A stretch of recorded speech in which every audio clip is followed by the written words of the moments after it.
మహారాష్ట్రలో ఓ వింత ఘటన చోటు చేసుకుంది. ఉన్నట్టుండి ఓ రావి చెట్టులోంచి ధారాపాతంగా నీరు బయటకు రాసాగింది. రాత్రి, పగలు అని తేడా లేకుండా చెట్టులోంచి నీరు కారడం ప్రారంభమైంది. ఇది చూసిన స్థానికులు ఆశ్చర్యపోయారు.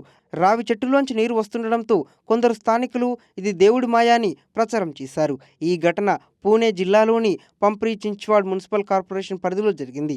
ఓ రోడ్డు పక్కన ఉన్న రావి చెట్టులోంచి నీరు కారడం వెనుక దైవలీల ఉందని కొందరు ప్రచారం చేశారు. ఈ ప్రచారం కాస్త వైరల్‌గా మారింది. దీంతో భక్తులు తరలివచ్చారు. సదరు రావి చెట్టుకు కుంకుమ, పసుపు బొట్లు పెట్టి పూల మాలలు వేసి పూజలు చేయడం ప్రారంభించారు. చెట్టులోంచి వస్తున్న నీటిని తీర్థంగా పేర్కొంటూ అక్కడికి వచ్చిన వారికి అందజేశారు. ఈ విషయం తెలుసుకున్న మున్సిపల్ అధికారులు ఘటనా స్థలికి చేరుకొని నీరు బయటకు రావడానికి గల కారణమేంటో తెలుసుకోవాలని భావించారు. వెంటనే చెట్టు చుట్టూ తవ్వారు. చెట్టు కింద ఉన్న పైప్‌లైన్ పగలడం మూలంగానే నీరు ఇలా బయటకు వస్తుందని గుర్తించారు. ఇదే విషయాన్ని అక్కడ ఉన్నవారికి వివరించారు.